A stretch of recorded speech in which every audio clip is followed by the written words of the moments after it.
We've missed you. Pour yourself a drink, pop some popcorn, throw those wings in the oven, grab any snack. It is time to catch up over pre-show cocktails, or tea, or water, or whatever. Before the curtain rises at our favorite place, the Stratford Festival.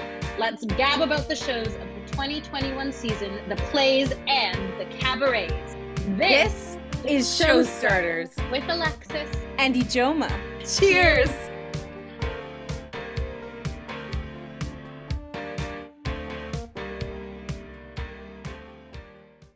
Hi there, my name is Alexis Gordon and welcome to Showstarters. We are about to meet with the creative team behind one of the 2021 Stratford Festival cabaret shows this year. But before we do that, I would love to first acknowledge the land that we are digitally connecting from.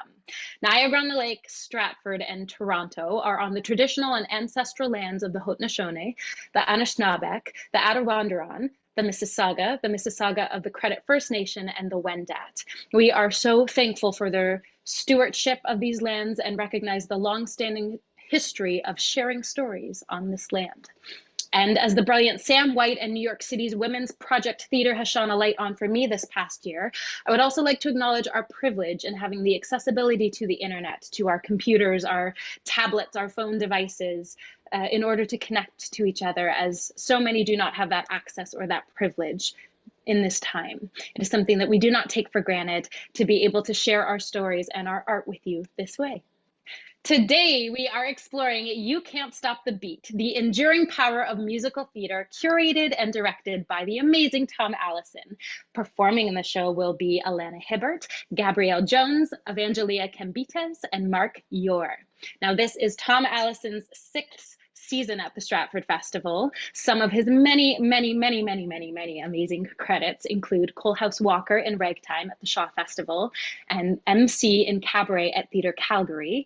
Tom played Cinderella's Prince and the Wolf in Stratford Festival's Into the Woods. And Tom has been very busy getting his gorgeous face on film with 2 TV series and a movie coming out this summer and the fall. Welcome, Tom. Hi. Well, Hi that sounds there. very busy. That's exhausting. That's all. Are you a little exhausted? It's been an exhausting year in a plethora of ways, I think. It's a lot of things. It's amazing that we're all sort of standing, but with great spirit, which is wonderful. Here. So Yeah. we're going to set the scene right from the top. Speaking of exhaustion, I think you need a cocktail. It's pre-show cocktail time. The curtain's going to come up in an hour. Set the scene for us. If you and I were in Stratford right now, where would you find us having pre-show drinks?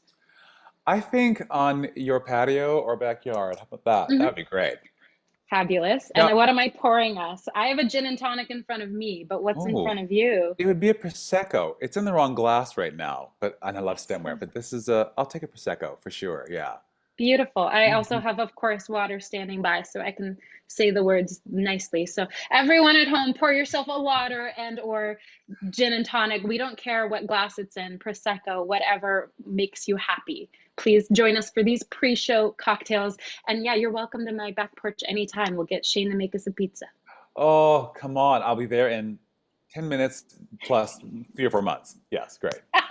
Yes, I cannot wait. And all the longest hugs in the Oh, entire world, right? it's that. It's that someone touched me in a loving way. That's all. That's all. Yeah, yeah.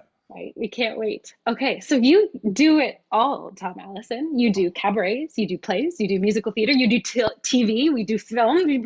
We've joked that we've switched places now. Of course, Tom has played host and also helped us create the text and the content for the Stratfest at Home up close and musical episodes as associate director with Richard Azunian directing the series.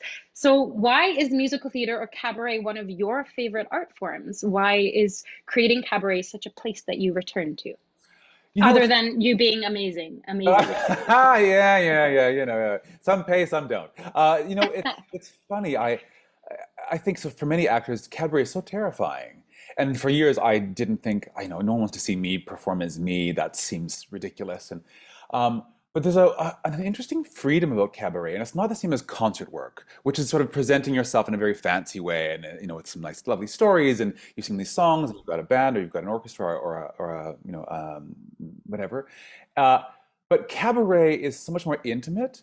it's still sort of a theatricalized version of yourself, but yet you can kind of be all your ridiculous sides. You get to show all the, the bums out, as it were. Like it's a little more bare. It's a little more, I feel weird today, or this funny thing happened to me, or this weird thing happened, or this funny story about your family. Your grandmother was, had something she did that was insane or ridiculous and funny or entertaining. It's this wonderful sense of you're sharing with the audience experiences that they've had, not just kind of you being the star on stage that they're watching you in concert and loving you because they've loved your work, but you get to go, I've had this human experience. I've been in love, I've been hurt, I've been sad, I've been scared. You tell it's like the whole box of crayons comes out to color with.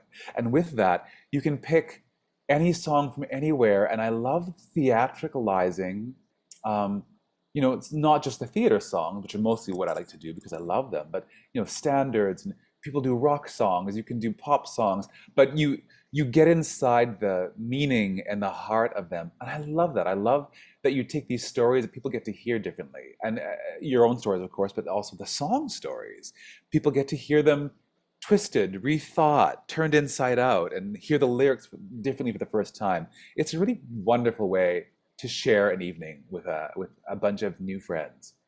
Beautiful. Okay, so wait, back to our show. You Can't Stop the Beat. What is this show about? What do you want us to know before we head into the theater? What it really is about, it is quite literally a celebration of what it is about musicals that we love, what it is about musicals that we cannot do without, why people who love musicals are so fanatical. Like they want to see all of them, and they want to see a selection of them over again, like upwards of 3 and 4 and 5 times. It's something that's different than a play, where they want to come back and have the joy of what that music does. I mean, music, how it changes us, and how it alters our moods. And we all put music, not we all, but many people have music for different things. They drive to certain music, they work out to certain music. Even people who say, I don't like musicals, but yet they're living musicals all the time. They're always living a musical, and Break up playlists oh, on standby. they're going to do something and they want this to have this soundtrack, or they're exercising, or they're going for a run, or they're making dinner, or they're having dinner, and it's all different. They're creating moods. Well, the music creates these moods, and when those shows hit, those songs hit, or whatever it is, there's a magic that happens. And so I was really curious to explore, what are those ways? I mean, you can't do all of them, of course, but what are a handful of the ways that why musicals are so special, why they hold us, why they entertain us, and why they keep us coming back for more. And so it's an exploration of a bunch of reasons why, and how they work for us. And then a lot of songs people will know, because I wanted to look at the songs people will realize and go, this is what it's doing, or this is the effect it's having, or this is part of why we love this song or this show or this genre. So the audience is going to get a lot of great tunes, obviously, because they're these fantastic songs. Some songs they don't know, I picked on purpose, because there's some songs that I love that people just don't know because it's an older show that doesn't get done.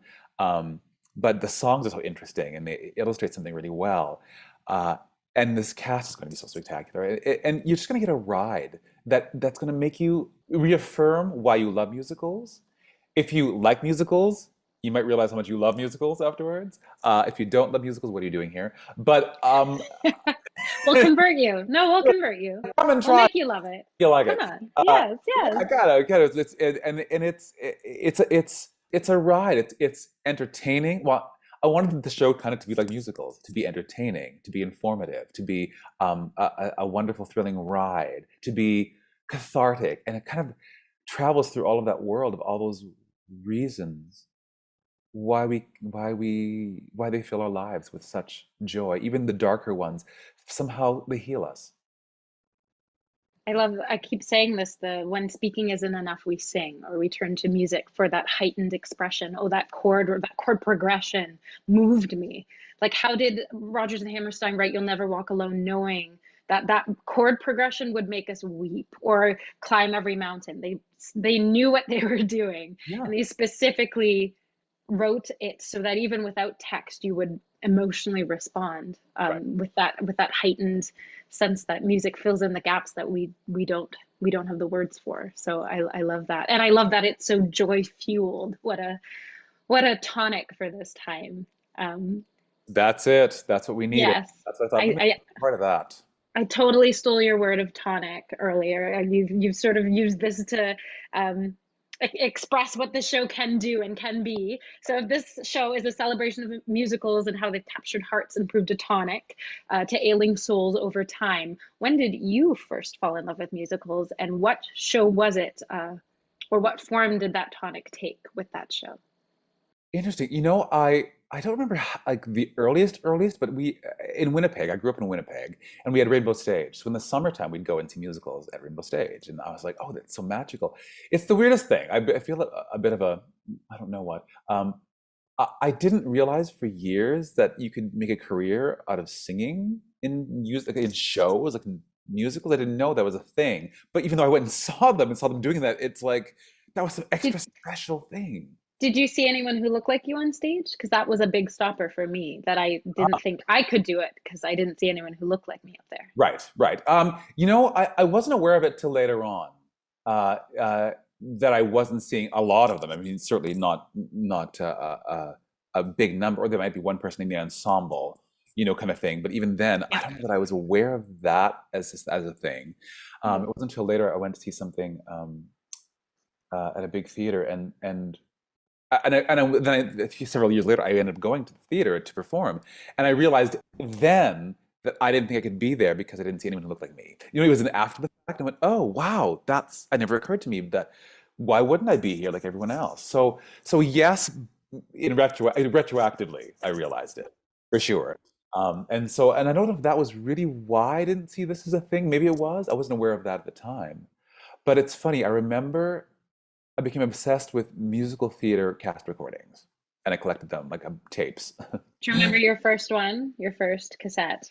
I don't know if this was the first, but the one that I remember obsessively playing over and over again. And this is not because, oh, Canada, but Anne of Green Gables. Interesting. I was obsessed. I was ready to place like bets down and have people, that's so interesting. No, I don't, it was one of those wacky things. I just loved it. And then what was kind of cool for me and magical, and also kind of told me something was right in the universe, which, that's a whole other thing of like this whole conversation I have with the universe all the time. I ended up performing at Rainbow Stage. Was it the first thing? No, what did I do first? No, it wasn't Sweet Charity. That was the first thing I did. But the next year I came back and I did, uh, I think it was a review they did in the summertime. And in the review was Leanne Marshall, who is Miss Stacy on the recording of Anne of Green Gables. And I was like, I know that voice. And then it was her, and like, this magical thing, and that number in particular, I love this. It was such a fantastic, gutsy voice. It was so Merman-esque and showbiz and Mhm. brilliant. And she was fantastic, the sweetest woman ever. And I just was so, I don't know, something comes together and you think, this is magic. This is something extra in the world. It just, I loved it. I loved it. And I kept going. I didn't plan to sing. It wasn't ever my intention. It wasn't until I got to Ryerson Theatre School. I went to do classical theater. That's what I wanted to do. And the singing teacher there, Peggy Redmond, who just passed away this past December, may she rest in peace. She was amazing, was a dear friend and amazing teacher, taught me how to understand singing through the text. And I had sung, my family sang, we were in church, and we'd sing things and whatever. But I wasn't a singer in my head. And she just kept saying, just don't worry about, where your voice and how high, whatever, just keep singing. And so I just sang to tell story. And so I didn't sing with boundaries of what I thought my voice was supposed to be because I didn't have a sense of what that meant. But I always say she created my career because she made me love being inside the story, writing the music to help tell story. And that became a fascination that took time to grow. I thought I was an imposter for like 10 years, but then I went, oh, I guess I'm really doing this. And so, off I went. In this time of isolation, we are in desperate need for kindness and all things that can connect us. Do you believe that art and music can be those tools or some of the tools that can bring people together? And how do you hope to shape that with the story? What does this circle, this gathering look like for you? And how can that bleed out into the world after everyone leaves the show? What sort of treasures can people take home from this show? Right. Well, I mean, art has always shaped human beings, shaped society when it's allowed to flourish and what it does and opens up. It's funny, there's a part in the show where we talk about there's some studies done about empathy in music and how Mm. there's some studies that found that people who listen to music together become more empathetic and connected to the people they're listening to the music with. And so there's a sense of what music can do, along with, of course, story. You add that in, and you have this journey people go on together and share that. I think it brings people close in a way that, because music opens us, it's not the same as, say, sports, which can gather people and get them, on the same side. And like I'm not a sports person, but I totally understand the social allure of it. But there's something that music in gathering does for the soul. It softens the heart. It opens us emotionally. It's more intimate in how it enters us, and how it leaves us at the end of, say, a musical or a musical evening. We come up more empathetic. We come up more understanding of humanity and the foibles and people's imperfections and people's differences. And I think, as we're seeing and as being talked about these days, especially in the anniversary of George Floyd, we're seeing an awakening of certain blindnesses all over the place for everyone, of what's possible and how we haven't been as closely linked to everyone as we thought we were. Mm. And I think theater, theater in general, but musicals, with that music, it softens the blow. Yeah.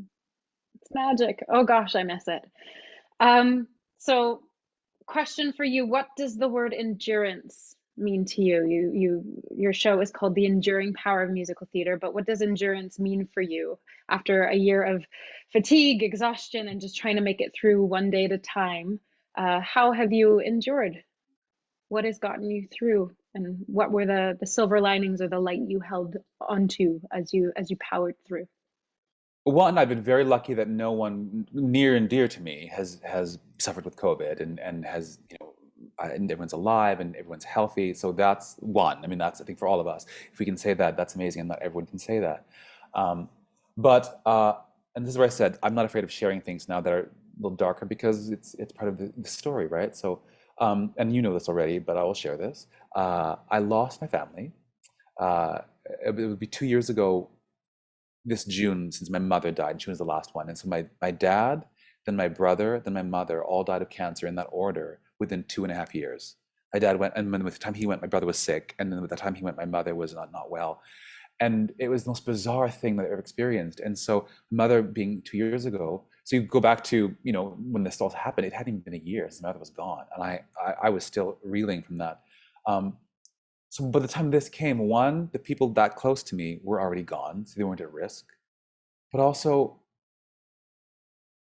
when you experience watching these people that you love go through this, and thankfully, my mother's and my father's weren't.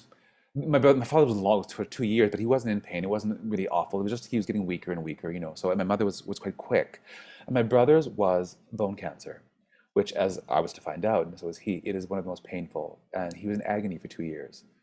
And watching him soldier on, I went back, I was constantly going back in that time and being with him. And, when between I was filming, so I was going back and forth. And we would laugh and laugh and laugh. I mean, literally, a good day was like, out of 10 pain, if you got to 5, that was a good day. So being witness to that made this nothing for me. I was careful in doing all the things, and my partner, luckily, and I get along really well, so we were able to be in our apartment and be fine, and that wasn't a problem. But when you watch your family die in that kind of succession, and so kind of sadly and horribly, I felt bad for everyone who's having their own experiences with COVID. But our experience of COVID, I'm like, no, I'm left to go on and spread light where I can to people's lives. I tried to reach out to friends and make, touch base with people. And then, of course, what my friend calls the racial reckoning happened, and then the world changed.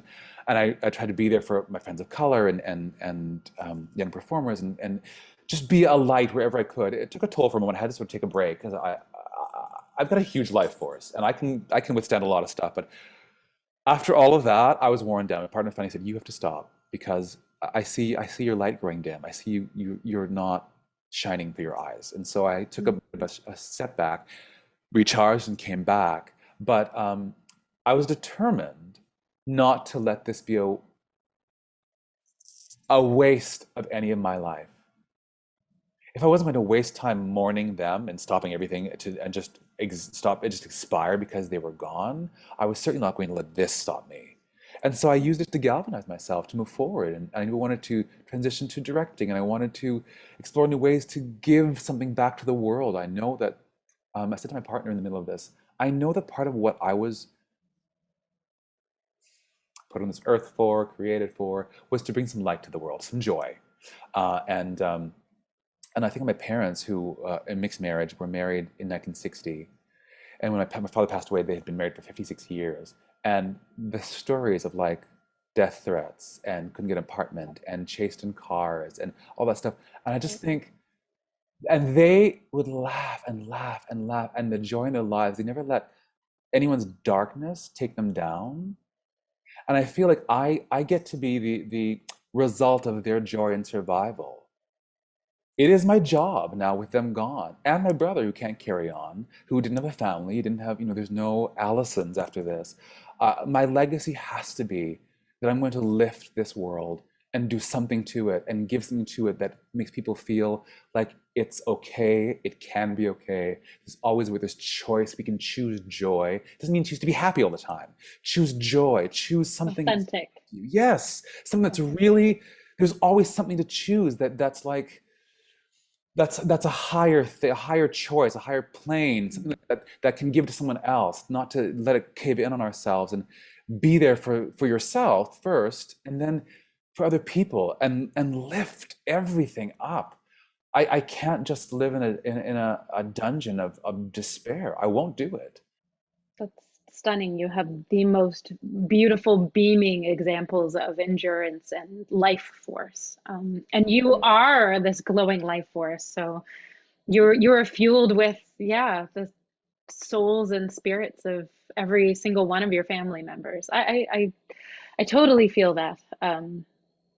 And that want to spread it, right? To spread the kindness, to spread the joy, trusting that that can be as contagious as COVID in the most opposite way. Let it go. What show is next for you from all of this celebration, this beautiful endurance, this life force, and again, out of this dark year and this dark time, past few years? What is next? You're directing and curating this beautiful show.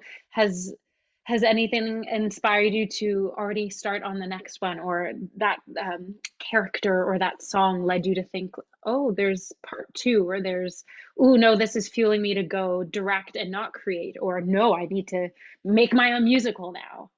Is there any? Interesting. Okay, okay. Yeah, right. Make my own. It's a busy year actually. I'm coming up. It's funny, I can't quite talk about them yet, but there is. I think I can say one of them for sure is there's a TV show that I've been doing for the last 3 years for Zoomer. It's called Your All-Time Classic Hit Parade, and it's like a throwback to that era of like the hit songs on the radio being done by performers. And so Marilyn Lightstone, the wonderful Marilyn Lightstone, had this brainchild 3 years ago, and she pulled together, she handpicked a cast, and so we've got a fourth season. So we're going to start filming that actually at the end of June, and then we do more of it later on. So that's happening, and then I there's another TV show that's happening that I can't say what it is yet, but it's kind of this kind of cool thing that I'm written into the next season of a TV show, which I will announce at some point, Cool. which is great. And Amazing. that's exciting. And then a movie that is happening, a Canadian movie. It's really wonderful. Again, I can't talk about it yet, but there's a wonderful Canadian film that was supposed to happen years ago. It's about 5 years ago, and then stuff happened. It didn't happen, and suddenly it's back up, and the producer and it's all that's like we're going, and I went, oh great. So that's happened. So all these lovely things, and there's other things spinning, something possibly for next year, and it's there's a lovely golden time. Like I said, I'm a manifestor, and I've been really manifesting the next step, with everyone gone, and carrying forward, letting this balloon up into something that's useful to people, to the world, the universe is kind of throwing wonderful, interesting, different things, directing and acting and some teaching yeah, yeah. It's I don't know. We'll see. That's the year. That'll take the most to the end of the year. Right. But then around that, whatever else happens, I'm so game. I'm so game to again. I didn't think I could do anything else, and now I'm still not sure I can do anything else. But people are asking me to try, so I'm like, great. I, Say yes, throw up later. and there's no throwing up anymore. We're not throwing up Mhm. anymore. Yep, the bucket's been thrown away. I'm also trusting myself, and again, my relationship with the universe. I'm listening to what comes, and my gut's telling me yes, yes, no, no, yes, and it's a subtle thing, but I'm telling you, the universe talks to us. You just gotta listen and hear what it is. It's only a bad experience if you waste the lesson. Right. And with that, you're never wrong. You're always actually moving forward. And Nothing's a waste of time. nothing's a waste of time ever. Beautiful. Okay, I think it is almost time for our curtain to go up and the show to begin. So, last question for you is, what are some things that you have been most grateful for in this past year, in this time, in this show, in this moment? What should we cheers to? Oh my goodness. Um, to partners, for that for sure. I know you're a lovely man. Partners, I think like having a home and someone to be with in this moment has been huge. Um, being a part of this artistic community, like being artists right now, I know it's tough financially, but spiritually, what's offered to us and what we're all discovering, and how we're having a renewal that's possible coming out of this, the world can be different and we can be part of what makes it different. And that is magic. You're here. Cheers. We can make it better. Bling. Cheers. Cheers to art. Cheers to you and spending time with you. Thank you so much for Oh, joining me this evening. my pleasure. Thanks for asking. Yes. Oh, heck yes. And I cannot wait to see your show and hear all these medleys. Oh my goodness. It's fun. I try to keep it interesting. Let's put it that way. Oh, it's gonna be all that and more. I can just feel it. Cheers to you. To you too. Thank you so much for joining us on this musical episode. Now make sure you check out Ijoma's episodes covering the plays of the 2021 Stratford Festival season. Stay well and cheers till we meet at the theater virtually or in person again soon. Bye.